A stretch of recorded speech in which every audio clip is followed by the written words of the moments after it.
Share screen.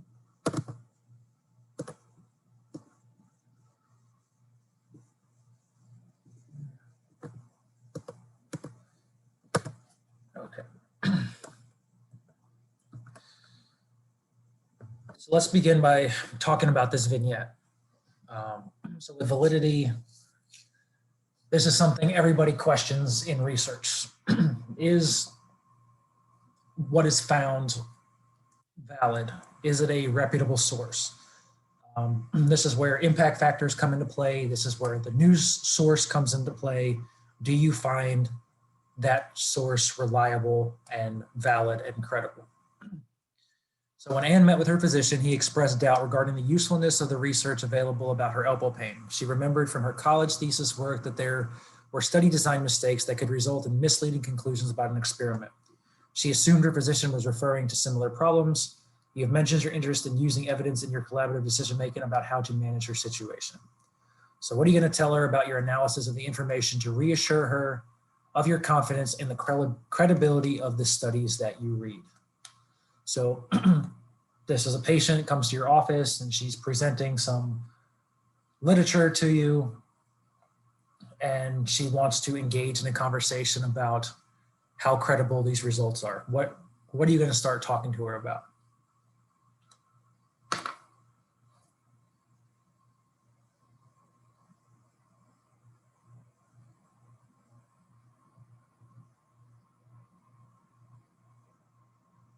Or what questions could you ask her?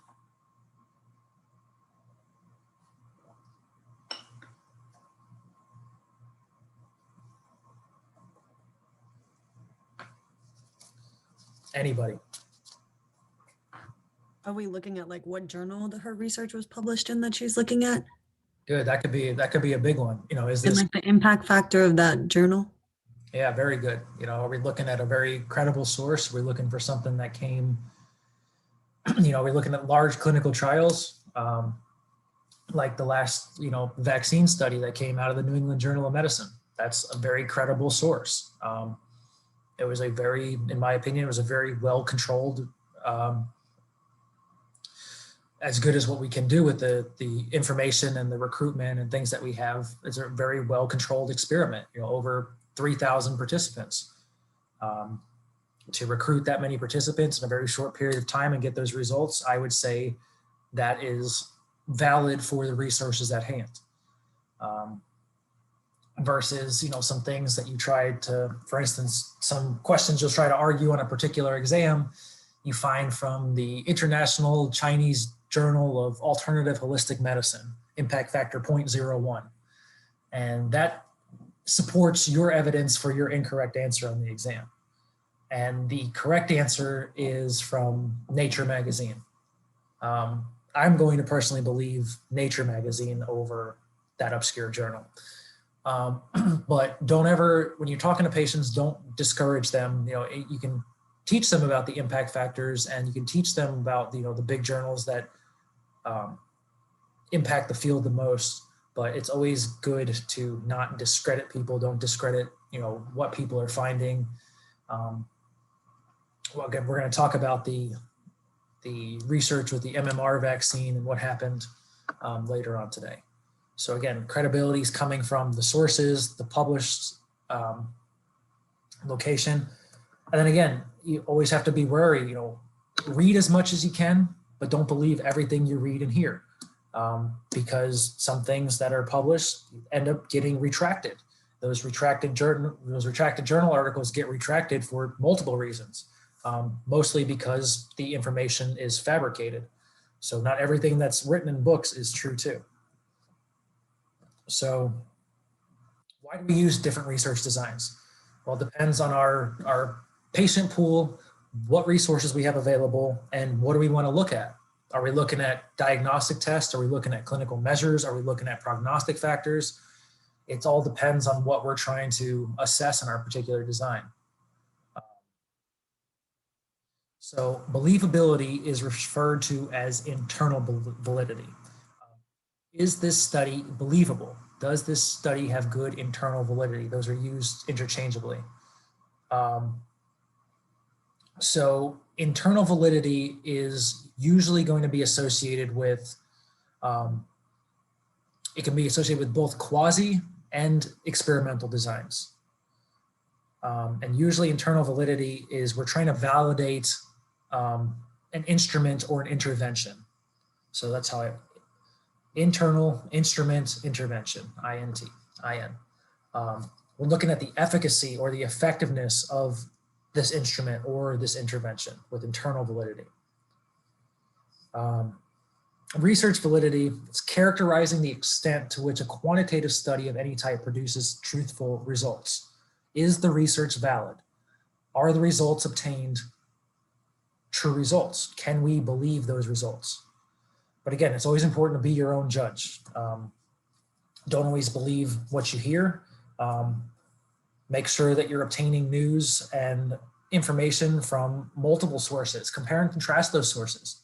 Like I said, if you research even the corona vaccine, what they say on Fox News and what they say on CNN are polar opposites. They say completely different things. They focus on completely different attributes. Be your own judge on what news source to get your information from. And then don't try to make things relevant that are irrelevant. So don't try to make far-fetched correlations that may not exist. Have a grounded truth. If you have grounded truth, then you're able to see everybody's point of view on a particular topic.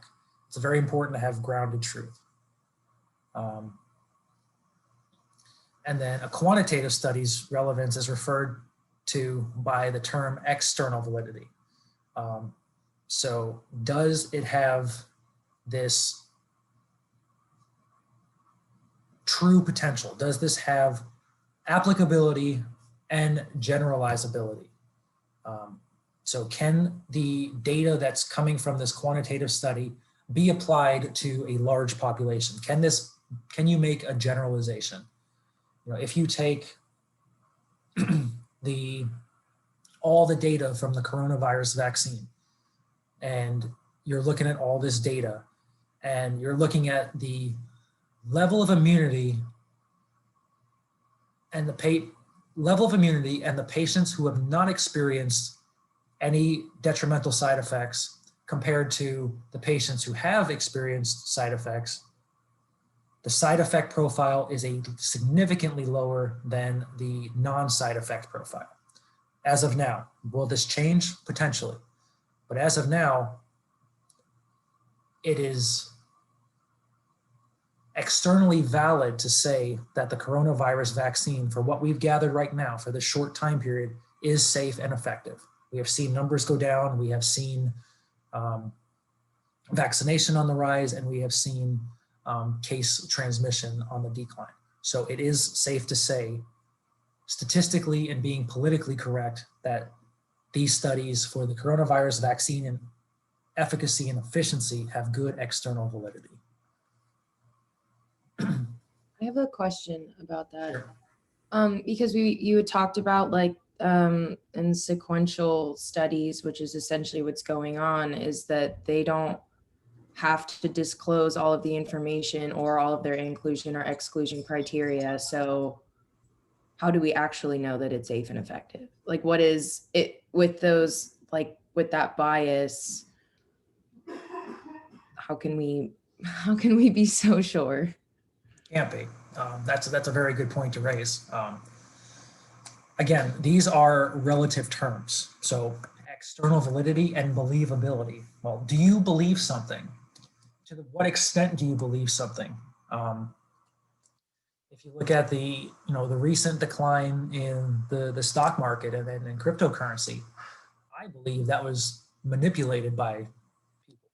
There's news sources that are going to say it was. There's news sources that are going to say it's not. Was the discontinuation of the J&J vaccine warranted? Was the discontinuation and the recontinuation, was that time period an acceptable time period to reauthorize the use? Is that data believable? To some, yes, to some, no. And like I said, with recruitment, there's always issues. You're never going to design a perfect study. The subscales, the subcategories, the non-inclusion criteria that's not disclosed, yes, that's going to confound the study tremendously.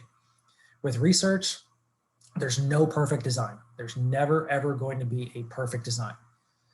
Even if you look at the main, these big findings of research results that can get validated, there's always exceptions to the rule.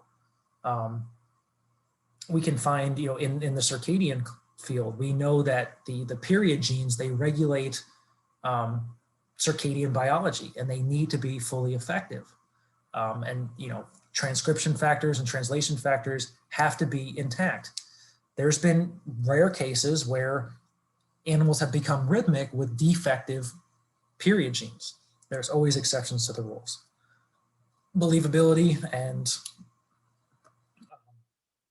external and internal validity, they have exceptions too, but good points. That's why I encourage you guys, don't believe everything you hear. Question those things. Ariel, that's an excellent question. You should raise those questions, but be careful how you raise those questions with certain people you talk to. Some people are more receptive to those questions than others. Strive to strategize how you raise questions questioning something that people strongly believe in. There's a lot of people that strongly believe in everybody must get vaccinated. There's a lot of people that believe that. So you have to be very careful with how you question the people that believe that. You also have to be very careful in how you question people that don't believe in it. There's a statistic that said only 20% of Americans are resisting now, where it went down from 54%. Is that statistic true? Where do they derive that from? That's all questions that definitely need clarification. So when we're talking about believability in these quantitative studies, is the study focusing on what the investigator wants to know? Does the study prevent unwanted influences from contaminating the study's outcome? I think this is the biggest confounding factor in anything. Does the study prevent unwanted influences? There's no study that can prevent every single external unwanted influence. And could there be an alternative explanation? In science, lots of times the initial hypothesis that you go with is not going to be correct for the results that you found. But if the answer is yes to this, alternative explanation, then you got to start, questioning things. What are the specific problems? What are the unwanted design issues? And what alternative explanations could influence these? So in physical therapy, these are going to be, the answers to these questions, they're going to help you to determine whether or not the research validity of the study has been so compromised that you should or should not, if it's compromised, then you should not use that piece of evidence in your patient-client management process. There's been lots of things that have, like I said, they've been revoked out of the scientific field, and there's been things for hundreds of years that have been validated. So it's always good to question and do your research. The stem cell pioneer. This guy claimed that he could do crazy things with stem cells and cure cancer and differentiate stem cells. And this was he's basically bashing the major publishers because of the negative influence that he got about fabricating data. And he writes in his suicide note, you can read all about this, of how validity and believability caused one person to commit suicide. You read about that on your own time. The threats to the research validity, most of these threats are only relevant in intervention studies. Okay, so what I'm talking about here is mostly intervention studies. So the design problems that introduce unwanted influences into a quantitative study. So let's imagine a study about school-based physical therapy for children with spastic diplegia that's investigating the comparative effectiveness of task-specific functional training versus a neurodevelopmental treatment approach for normalization of gait patterns. So spastic diplegia, this is also known as Little's disease, and it's a form of cerebral palsy that basically there's this chronic neuromuscular issue, hypertonia and spasticity. So sometimes they classify it as spastic CP, but it can be subclassified into Little's disease or spastic diplegia. So what's happening here, there's tightness or stiffness in the muscles, and usually the legs are affected. So you're trying to figure out how to normalize these gait patterns with these tight muscles in the legs. So this hypothetical study has 4 possible outcomes. So outcome 1, the 2 approaches are equally effective. NDT is just as effective as task-specific functional training. Functional training could be more effective than NDT. NDT could be more effective than functional training, and neither approach does anything at all in relating to gait. So no matter which one you identify, as a physical therapist reading this particular study, you should think about with any of these factors interfered with its accuracy. You know, is it an age group thing? Is it a activity thing? There's lots of influential variables that could threaten the research validity.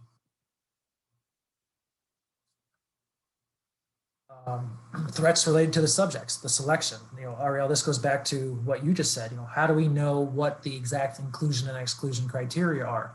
Do they allow exceptions to the rules? We don't know. We will never know. The only thing that now we have is a retrospective design. We have a retrospective RCT that we're looking at, and that's all we can do is assess this piece of paper and assess this piece of paper for its credibility, believability, and internal validity. So these selection issues arise when there's limited access to a population. There's limited access to patients willing, you know, patients of that age group whose parents are willing to sign off on the waivers, you know, to inject an unknown drug into patients' arms that we don't know how this drug is going to act. You know, there's selection bias, there's selection limits on that. Study design solutions at multiple sites. Was this a global effort, or was this conducted by, you know, one research group? Well, this was one research group in this example. So we're not doing a global, you know, age group. We're not doing, you know, this at multiple times at the same time, giving the same lots to people of different ethnicities. Was random sampling truly used? Were there problems with assignments to the groups? What was the attrition rate? These are all threats related to the subjects. So this can all knock down your subject number. Were there undisclosed comorbidities in patients? A lot of times when people are, you know, going for any type of job, if you have some type of condition that may disqualify you from, you know, getting a job or getting included into something, people are going to lie about it. People lie in order to get places, and if you lie about, you know, not having any comorbidities or being, you know, lying about being completely healthy and free of everything, well, then you threw off the validity of the results in that particular study. The maturation, changes over time that are internal to the subject. So we talked about, you know, assessing conditions that, you know, shouldn't, you know, can we call our subjects certain names, can we label our participants with certain names based upon their condition? Can we say this is a male with spastic cerebral palsy over a 2-week period? I would say that's a safe assumption to make. I don't think spastic cerebral palsy or gender is going to change unless a radical move is made within those 2 weeks. However, if we said, you know, we were assessing learning and memory over a year, yeah, that there's maturation effects that could happen to learning and memory over that year. There's the carryover effects, the influential effects, all those things that could happen over the time of a year. More problems, compensatory rivalry, you know, that has that, you know, we'll show them attitude. So a really good example of this compensatory rivalry and resentful demoralization goes back to the Stanford prison experiments. Anybody familiar with the Stanford prison experiments? What happened?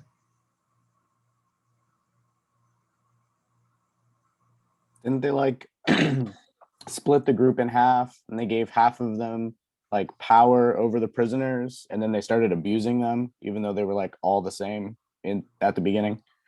Right, yeah, exactly. So it really showed the roles of the guards versus the prisoners, and the people involved in the study really took on the role, and they really started, abusing their power, treating the prisoners with a lot of resentment, and started treating them, very, very badly. Then when you're looking at the results of the study, then you have two very biased groups. You have this compensatory rivalry. You have the we'll show them attitude from the guards, and you have the we'll show them attitude from the prisoners. You may have that. You may have resentful demoralization in those two groups. So resentful demoralization is more likely to occur in the prisoner group because they're saying, why should I'm getting the short end of the stick. Why should I bother in continuing this experiment? Why should I bother continuing acting like this? But it depends on the groups in the study. So like another example I gave you about the alcohol study at FSU, resentful demoralization. Oh, I'm in the control group, so why bother, doing what they asked me for the rest of the experiment? I'm just drinking water all day. Why would I bother doing this? So how to solve this? There's challenges when solving this because you can't always do these suggested manipulations. Keep the group separated so communication is not possible. That's one. In the Stanford prison experiments, it's impossible to do that, where they are looking at the interaction between the guards and the prisoners. Mask or blind the subjects so they don't know what group they belong to. Well, they know what group they belong to because they're assigned these particular roles. Same thing with the alcohol study. It's, keep the group separated. We were separated based upon our conditions we were in, and we weren't allowed to talk to each other. But you start to learn as the day goes on, as you're drinking your third cup of ginger ale or your third cup of water, or whatever it is, you're not feeling any effects. So why bother with it?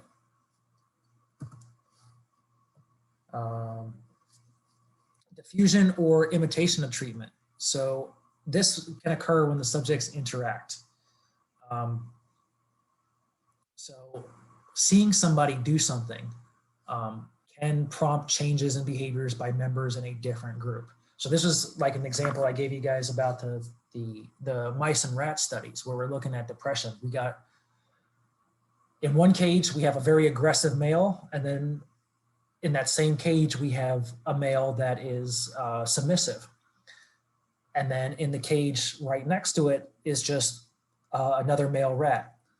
And that male rat observes the interaction between the aggressive rat and the submissive rat and watches the submissive rat get beat up constantly. The male that's observing that, his behavior is directly changed because of these diffusion properties, these diffusion characteristics. He's seeing that, he feels bad, he gets upset, and he actually, in some cases, can exhibit more depressive symptoms than the submissive male rat that's actually getting beat up. So that's diffusion. Imitation of treatment. Watching, if the groups aren't separated, there could be things that are imitated to skew and bias the results. Statistical regression to the mean. So this occurs when you have very difficult participants in your study. So studies that recruit participants that may have an extreme value for their baseline measurement of their outcome of interest. So for example, if we're trying to measure strength and you recruit members of a university football team, and these guys have been training and they know that these results are going to be posted. They're going to be able to see their baseline measurement, and they're going to be encoded with numbers, but everybody on the football team is going to be able to see their baseline. Well, this is going to skew the initial baseline measurement, especially if they know that they're going to be part of this study in a week or two. They may do things to improve their strength. So you want to eliminate any of those people who are doing anything biased in the study. And then obviously with the strength is, you can normalize it to strength per pound, body weight strength. So if somebody's 180 pounds and they're benching 180 pounds, they're at 100% bench press strength. And you can normalize this based upon weight.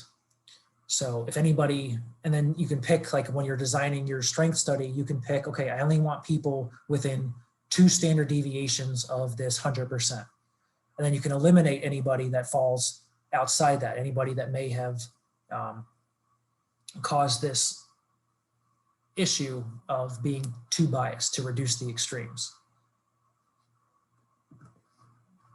Compensatory equalization of treatments. So this occurs when the individuals providing the interventions in the study purposefully or inadvertently supplement the activities of subjects in the control groups to make up for what subjects in the experimental group are receiving. So as you can imagine, that definitely creates bias and throws out the entire credibility of the study. So let's say you're looking at, let me think of an example here. Actually, before I get into an example, this is mainly influenced, as it states, by the researchers themselves. So this is like the researcher giving advantages to people in order to get the results that they want. For example, one of the studies that got retracted in the circadian field is the study about locomotor activity. So the researchers thought that a few mice performed this behavior. They were measuring how long the mice run on the wheels for, and a few of the mice performed this activity for an extended period of time. So they had, in this experimental group, they had increased locomotor activity. And the researchers said, oh wow, we have 3 mice, we have to get to an N of 6. And what the researchers actually did is they took things in the control group, they changed the group. So this is more than compensatory equalization of treatments, but what they did is they changed the control groups and they artificially spun the wheels to match the data in the control group and use those control mice and characterize them as experimental mice. So they're given, there's so many fundamental flaws wrong with that. But the solution is to mask the investigator.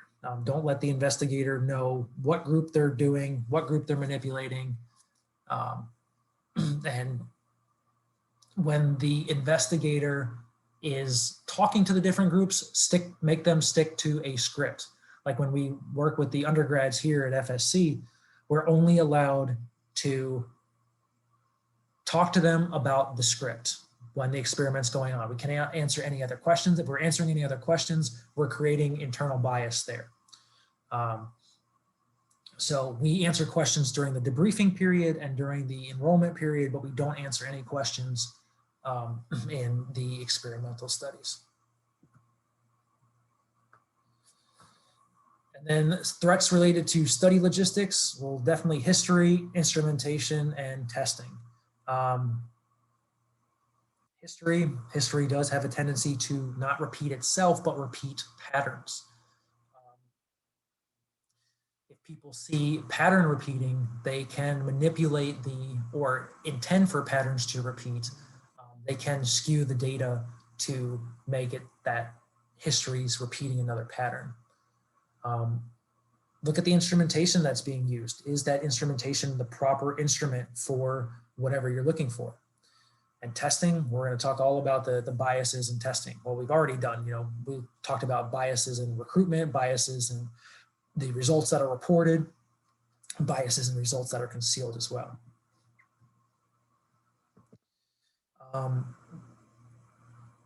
This slide is really good. So this is where the test questions are going to come from. So I would star this slide. So make sure that you know all of these different definitions. Going back to that statistical regression to the mean.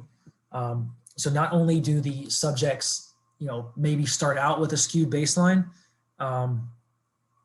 But usually those subjects who start out at that skewed baseline over time, they don't perform to that high level, and they're going to statistically regress. They're going to be closer and closer to the mean of the rest of the participants as the study goes on.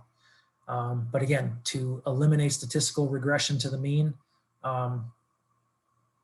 you can do standard deviation and exclusion criteria from the beginning. So make sure that you're able to know all of these definitions. Don't worry too much about the possible solutions. These are good to, the possible solutions are good to review, but they don't always apply all the time. And some of them may apply to multiple conditions. So I can't test you on possible solutions, but I can test on a direct matching of assignment, attrition, maturation. So make sure that you know these definitions here.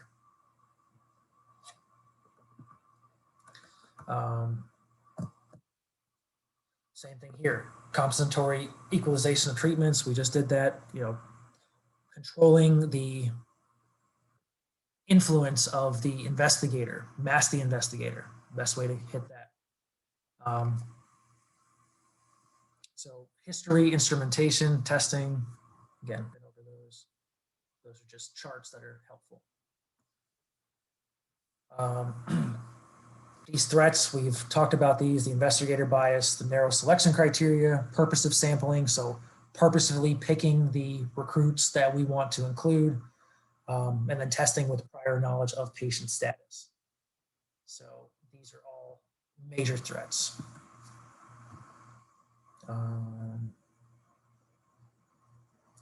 Nothing here. This is just, again, another summary table, but nothing being tested directly off of this slide here. So let's talk about threats to construct validity. The believability of research results also depends on a clear and adequate definition of the variables used in the study. So it's assessing the construct validity. How do you measure a patient's socioeconomic status? So what do you see, these four entities that are listed: salary, assets, investments, and family income. What do all of these entities, what do all these constructs have in common?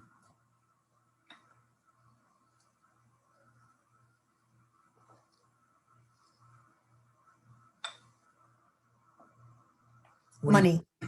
Money, right, exactly. They all have a monetary basis. And that's all consistent with the word socioeconomic. But in order to enhance this particular study, researchers can select one of these or maybe two of these to define this variable, because people may have a very large salary and they may gamble all their money away, so they may not have the assets or the investments or the those two categories, but they're going to have the income and the salary. Some people may be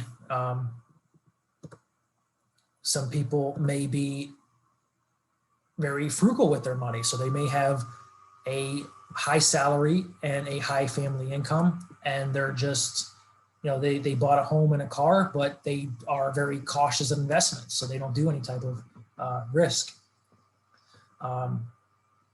Other people may do all four, so define what you want to include in the study. But sometimes the measures that's desired for a particular variable is not going to be available to the researcher. So again, this is all on a individual study basis. With believability, the quantitative research designs assume that there is one objective truth that can be captured through properly designed and implemented methods. So the one objective truth about the vaccine: is it safe and effective, or is it dangerous and ineffective? That's actually those are two objective truths that the studies are going to look at.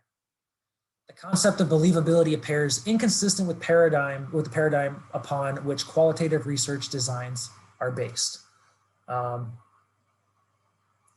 If that is the case, then we don't believe the research. If the research recruitment is skewed, if the research results are skewed, if they change, if there's comorbidities that are not disclosed, then we don't believe the research. It's important to understand the differences between triangulation and reflexivity.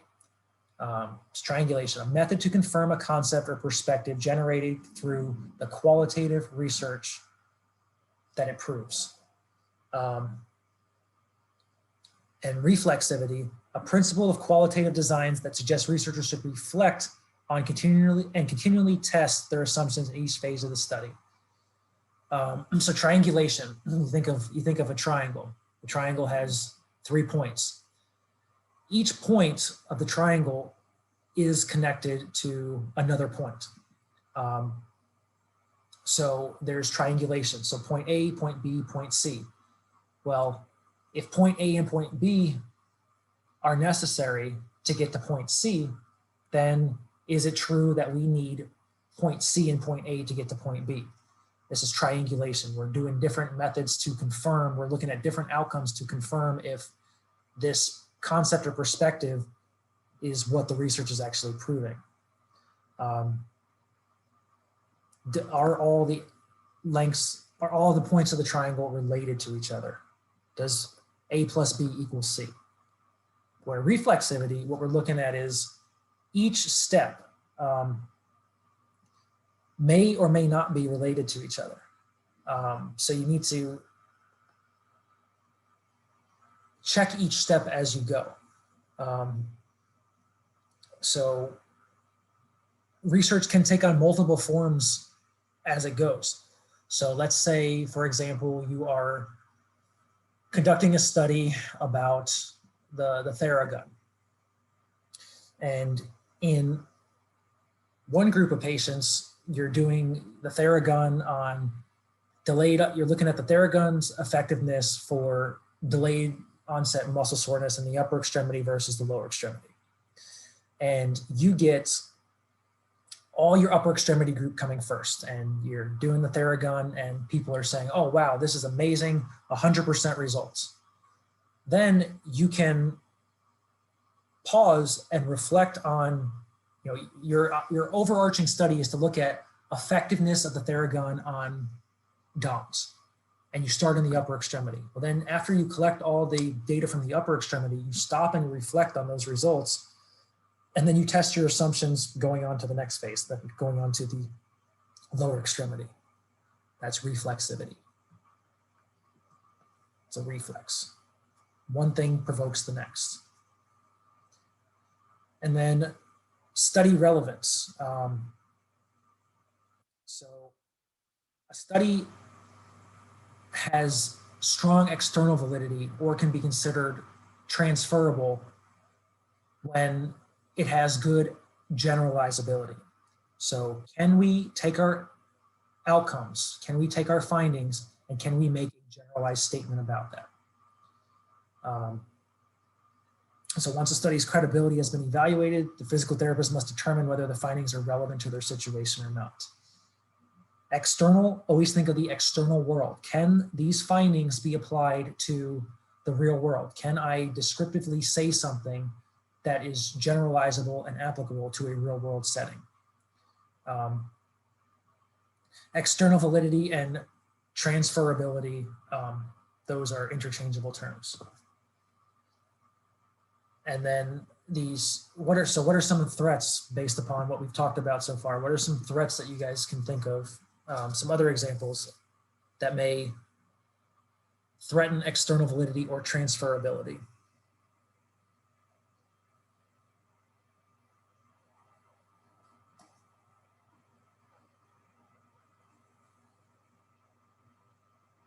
What are some things that can alter the general consensus of a finding?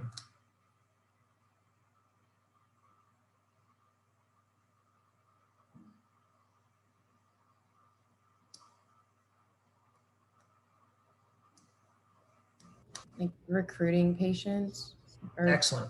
people. Excellent. Yep. An inadequate sampling size or the inadequate selection process. Also think about the setting differences.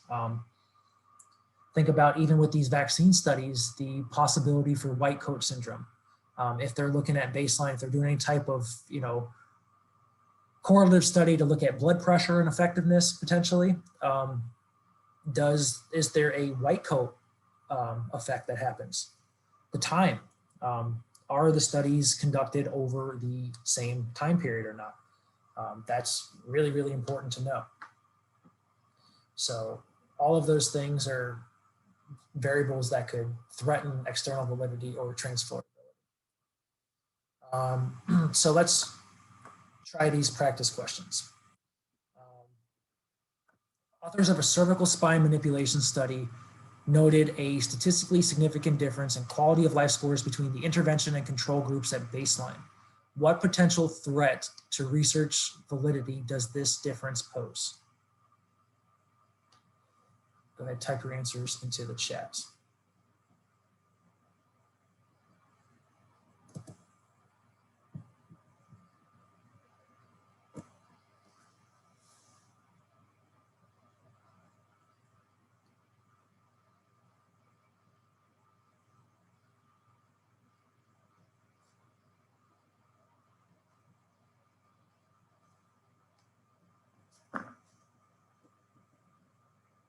Nobody knows the answer?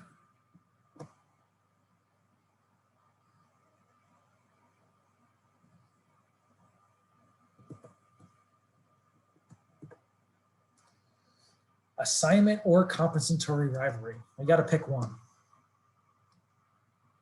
I narrowed. Well, you narrowed correctly. Bree says assignment. Emily says assignment. Ariel, you narrowed correctly. Bree and Emily, you are correct. This has to do with assignment. So it doesn't say anything about the attitudes of the groups. Okay, so if it says something about the attitudes of the groups, then you can go into the compensatory rivalry.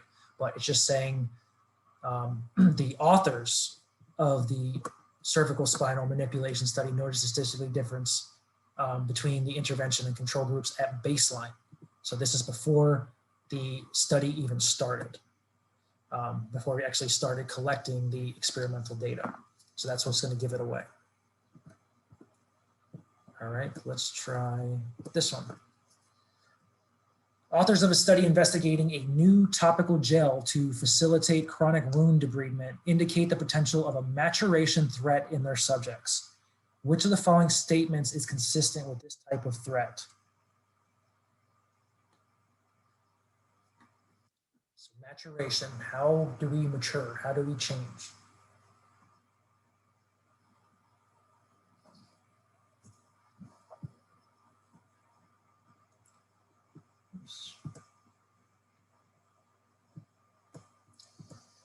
Garrett, Kyle, Phil, Emily, you guys are all correct. Good job, C. So some subjects may have proved due to the natural healing process, right?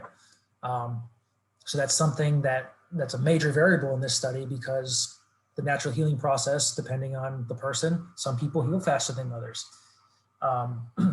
People with, if there's any comorbid conditions in people in this particular study, they may heal slower than the others. But yes, C is definitely the correct answer there. So again, those are the Joule style questions for this content.